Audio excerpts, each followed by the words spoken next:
Hello friends, welcome back to our YouTube channel GK with मी।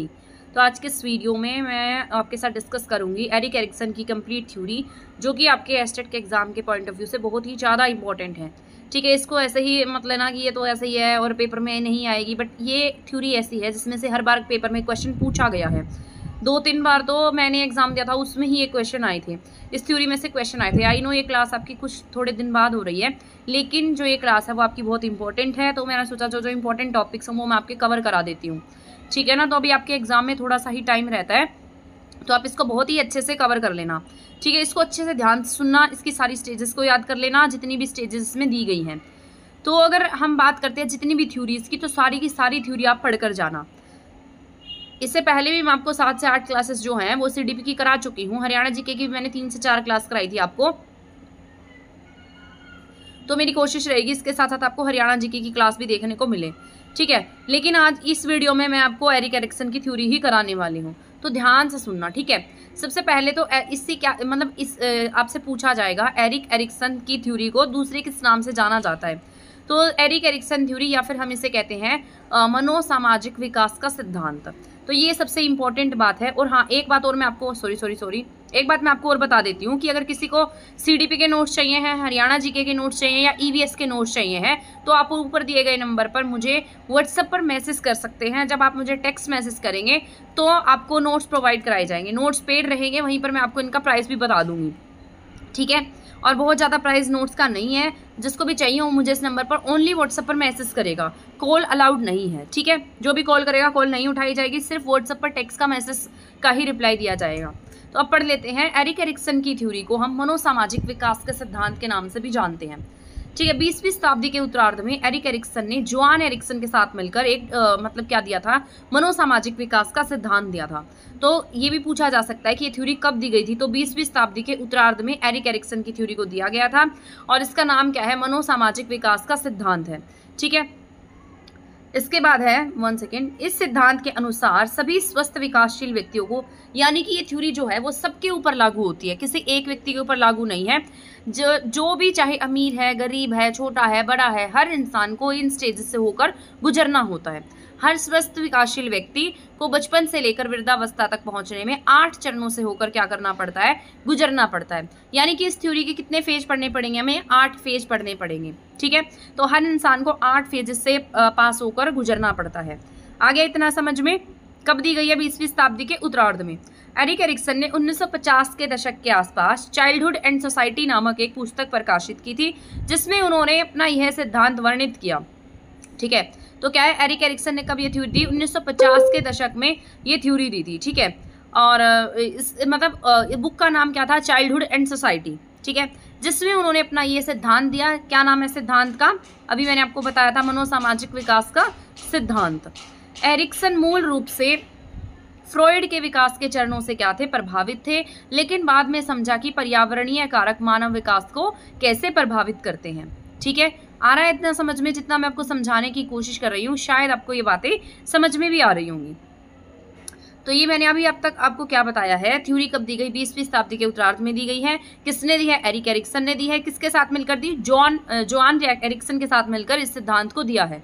इनके अनुसार क्या था, विकासशील व्यक्तियों को बचपन से लेकर वृद्धावस्था तक बहुत 8 स्टेजेस से गुजरना पड़ता है। अब चाहे कोई भी है, वो हर किसको फेस करेगा, 8 स्टेजेस को फेस करेगा। एरिक एरिक्सन ने 1950 के दशक के आसपास एक पुस्तक लिखी थी, जिसका नाम क्या था, चाइल्डहुड एंड सोसाइटी, जिसमें उन्होंने अपने सिद्धांत का वर्णन किया। एरिक्सन मूल रूप से फ्रॉइड के विकास से प्रभावित थे, लेकिन बाद में इन्होंने माना कि जो एनवायरमेंटल फैक्टर्स होते हैं वो भी किसी व्यक्ति के विकास को क्या करते हैं, बहुत ज़्यादा प्रभावित करते हैं। ठीक है, आ गया समझ में। एरिक्सन ने मनोसामाजिक विकास के सिद्धांत के अनुसार पूरा जीवन विकास के 8 स्टेजों से होकर जाता है। यानी इन्होंने क्या बताया कि हर व्यक्ति का जो डेवलपमेंट है वो कैसे होता है, 8 स्टेजेस से होकर जाता है। प्रत्येक चरण में एक विशिष्ट विकासात्मक मानक होता है, जिसे पूरा करने में आने वाली समस्याओं का समाधान होता है। ठीक है, यानी कि हर स्टेजेस में क्या होता है, जो जो प्रॉब्लम्स आ रही हैं वो क्या हो जाती हैं, सोल्व होती रहती हैं। एरिक्सन के अनुसार समस्या क्या नहीं है, कोई भी संकट नहीं है, बल्कि संवेदनशीलता और सामर्थ्य को बढ़ाने वाला एक क्या है, महत्वपूर्ण बिंदु होता है। जो एरिक्सन थे वो कौन से साइकोलॉजिस्ट थे, कहाँ से बिलोंग करते थे? तो एरिक्सन जो है वो जर्मन साइकोलॉजिस्ट थे। इन्हें आइडेंटिटी क्राइसिस के नाम के लिए भी जाना जाता है। तो आपसे पूछा जा सकता है कौन से ऐसे साइकोलॉजिस्ट हैं जो आइडेंटिटी क्राइसिस के नाम से भी के लिए भी जाने जाते हैं? तो आप क्या टिक करेंगे? Erik Erikson. ठीक है, एरिक एरिक्सन की थ्योरी का नाम अभी मैंने आपको बताया था, क्या नाम है? मनोविकासात्मक विकास का सिद्धांत। ठीक है, मनोसामाजिक विकास का सिद्धांत। अब देखो इनकी 8 स्टेजेस जो हैं उसको याद करने की एक ट्रिक लिखी है मैंने, ताई क्यूब IgE। ठीक है, ऐसे आपको याद रहेगा क्योंकि ऐसे पूछा जाता है, हर बार एग्जाम में स्टेजेस पूछी जाती हैं, इसलिए मैंने इसको यहाँ पर मेंशन किया है। आ रहा है समझ में? तो इसका नाम क्या है? ताई क्यूब IgE। इसका नाम क्या है? ताई क्यूब IgE। ठीक है, तो ये क्या है? ताई क्यूब IgE। TAI फिर क्यूब फिर IgE। ये याद करने का ना एक तरीका है। हर स्टेज में 2 पहलू हैं, एक पॉजिटिव और एक नेगेटिव। तो यानी कि जैसे अब मैंने ये स्टेजेस लिखी हैं तो इसमें मतलब वर्सेस में चीज़ें चलती रहती हैं। तो इसमें एक पॉजिटिव चीज़ होती है और एक क्या होती है? नेगेटिव चीज़ होती है। जैसे पहली का नाम है ट्रस्ट वर्सेस मिसट्रस्ट। यानी कि अगर बच्चे के अंदर अच्छी क्वालिटीज़ डेवलप हो रही हैं तो उसमें ट्रस्ट की भावना डेवलप होगी, और अगर बच्चे के अंदर मतलब वो उसका इतना अच्छा डेवलपमेंट नहीं हुआ या उसके अंदर कोई ना कोई कमी रह गई, उसके पेरेंट्स ने उसके विकास के ऊपर ध्यान नहीं दिया, तो बच्चे में मिसट्रस्ट डेवलप हो जाएगा। तो इस तरीके से ये क्या है? एक दूसरे के वर्सेस में चलते हैं। तो पहली स्टेज का नाम क्या है? Trust versus mistrust. अगर हम हिंदी में बात करते हैं तो हिंदी में इसका नाम क्या है? विश्वास बनाम अविश्वास। ठीक है, यह एरिक्सन का पहला चरण है। क्या है ये? एरिक्सन का पहला फर्स्ट स्टेज है। ट्रस्ट वर्सेस मिसट्रस्ट क्या है? एरिक एरिक्सन की पहली स्टेज है। अब ये नहीं है कि आप इस स्टेज को चौथे नंबर पर लिख देंगे, क्योंकि इन्होंने जो स्टेजेस दी हैं वो ऐसे ही सीरीज में याद करनी है और सीरीज में ही आपसे पूछी जाएंगी। आ गया समझ में? इतना जो बातें मैं आपको बता रही हूँ वो सारी की सारी आपके एग्जाम के पॉइंट ऑफ व्यू से बहुत ही ज़्यादा इंपॉर्टेंट है। तो ट्रस्ट वर्सेस मिसट्रस्ट को पढ़ा देती हूँ मैं एक बार, इसमें लिखा क्या है। वैसे मैंने आपको समझा तो दिया है, आप सिंपल भाषा में इसको समझ भी गए होंगे। तो अगर मैं बात करती हूँ जिसके जीवन के पहले चरण में अनुभव किया जाता है, यानी कि ये फर्स्ट स्टेज होती है और इसे पहले चरण में क्या किया जाता है? फेस किया जाता है। बच्चों को अगर अपने पेरेंट्स से प्यार मिल रहा है, स्नेह मिल रहा है, उनकी अटेंशन मिल रही है, तो बच्चे में क्या भावना पैदा होती है? ट्रस्ट की भावना पैदा हो जाती है। ठीक है, और वहीं पर मान लो माता पिता बच्चे को रोता हुआ छोड़ देते हैं, उसके पास ध्यान नहीं देते हैं, उसको ऐसे ही पड़े रहने देते हैं, तो बच्चे में क्या डेवलप होता है? मिसट्रस्ट की भावना विकसित हो जाती है। ठीक है, विश्वास के अनुभव के लिए शारीरिक आराम, काम से कम डर, भविष्य के प्रति कम चिंता जैसी स्थितियों की आवश्यकता होती है।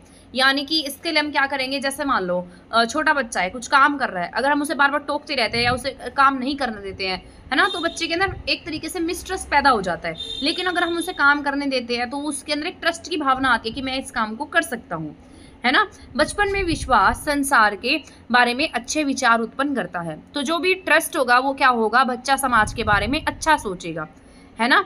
अगर मान लो बच्चे के अंदर ऐसी भावनाएं हमने विकसित कर दी, समाज से कटने लगेगा, उसके अंदर समाज को लेकर कोई अच्छे विचार नहीं आएंगे। तो ये क्या थी? Trust versus mistrust. ये कौन सी एज तक होती है? 0 से 2 ईयर्स तक के बच्चों में होती है। ठीक है, और इसमें किसका विकास होता है? होप।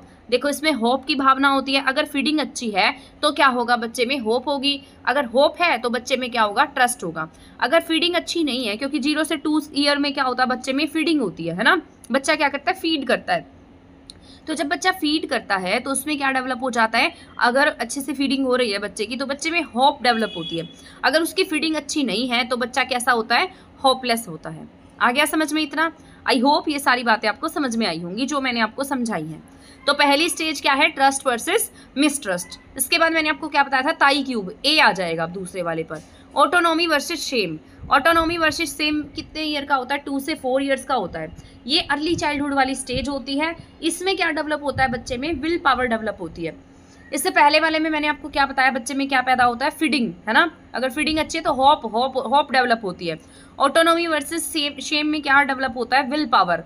इसमें बच्चे में विल पावर का विकास होता है। कितने से कितने ईयर का होता है ये? 2 से 4 ईयर का होता है। इस अवस्था में बालक दूसरों पर निर्भर रहना नहीं चाहते, बल्कि अपने आप भोजन करना चाहते हैं, कपड़े पहनना चाहते हैं और सब काम अपने आप से करना चाहते हैं। दूसरी तरफ बहुत सख्त माता पिता को साधारण काम करने पर भी डांटते हैं। आपने देखा होगा कुछ पेरेंट्स होते हैं जो अपने बच्चों को इतना काम भी नहीं करने देते हैं, है ना। ऐसे बच्चों में संदेह की भावना पैदा हो जाती है और इसमें बच्चे इस स्टेज को टॉयलेट ट्रेनिंग की भी बात कही गई है। अगर टॉयलेट ट्रेनिंग सही होती है तो बच्चे में विल पावर होगी, अगर टॉयलेट ट्रेनिंग सही नहीं है तो बच्चे में शेम आ जाएगी, शर्म की भावना आ जाएगी। आ गया समझ में? तो सेकंड पॉइंट पर मैंने आपको क्या बताया, ऑटोनॉमी वर्सेस शेम बताया है। जो 2 से 4 ईयर का होता है, अर्ली चाइल्डहुड स्टेज भी है, इसमें क्या डेवलप होता है, विल पावर डेवलप होती है। यही टॉयलेट ट्रेनिंग की एज होती है, अगर वो सही है तो बच्चे में विल पावर होगी, नहीं है तो शेम हो जाएगी, शेम डेवलप होगी। ठीक है, आ गया समझ में? नेक्स्ट पॉइंट पर चले। इसके बाद मैंने आपको बताया था आई क्यूब, यानी कि अब आई 3 टाइम्स आएगा। आई से क्या है, इनिशिएटिव वर्सेस गिल्ट, है ना। अभी इनिशिएटिव पहल बनाम अपराध बोध, इसको हम प्री स्कूल एज के नाम से भी जानते हैं। ये एरिक एरिक्सन की 3rd स्टेज है। यहाँ पे क्या डेवलप होता है बच्चे में, यहाँ पर बच्चे में पर्पस डेवलप होता है। ठीक है, तो यहाँ पे क्या डेवलप हो रहा है, पर्पस डेवलप हो रहा है। प्री स्कूल एज है, ये प्ले एज है एंड एक्सप्लोरिंग एज है। इसमें बच्चा क्या करता है, खेलता है, खेल कर क्या करता है, सीखता है। इस स्टेज में बच्चा गेम खेलने लग जाता है पालतू जानवरों के साथ खेलने लगता है। अगर सही से खेलने दिया जाए तो क्या होगा, इसमें पर्पस डेवलप हो जाता है। अगर हम बच्चे को रोकते टोकते हैं, बाहर नहीं जाने देते हैं, अंदर अंदर रखते हैं, तो बच्चे में गिल्ट की भावना आ जाती है। हमने देखा होगा कि कुछ पेरेंट्स जो हैं वो डर के कारण बच्चों को खेलने भी नहीं देते, है ना, बाहर भी नहीं जाने देते, अंदर अंदर बैठा के रखते हैं। इससे बच्चे का डेवलपमेंट भी नहीं होगा और उसके अंदर कैसी भावना आएगी, गिल्ट की भावना आ जाएगी। वो बड़ा होकर क्या करेगा, सोसाइटी में घुल मिल भी नहीं पाएगा। तो इसका नाम क्या है, इनिशिएटिव वर्सेस गिल्ट। ठीक है, आ गया समझ में? 3rd स्टेज थी। अब 4th स्टेज के बारे में पढ़ लेते हैं, इंडस्ट्रीज वर्सेस इंफीरियोरिटी। ठीक है, इंडस्ट्रीज वर्सेस इंफीरियोरिटी जो है ये 5 से 12 साल तक के बच्चों में होती है। ये स्कूल एज के नाम से भी जानी जाती है। इसमें बच्चे में कॉम्पिटेंस की भावना का विकास होता है। बच्चे स्कूल जाते हैं, है ना। कॉम्पिटेंसी बच्चे में कब आती है, जब वो स्कूल जाता है। अपने जो एज ग्रुप के बच्चे हैं उनके साथ कॉम्पिटेंसी, मतलब कुछ अच्छा करने की लगन पैदा होगी उसके मन में। तो ये है, इस एज में बच्चा सभी एक्टिविटी स्वयं करने लगता है। इस चरण में बच्चे में सीखने के प्रति जिज्ञासा का सबसे अच्छा समय होता है। ठीक है, इस स्टेज में बच्चा स्वयं को अयोग्य और असमर्थ भी समझने लगता है।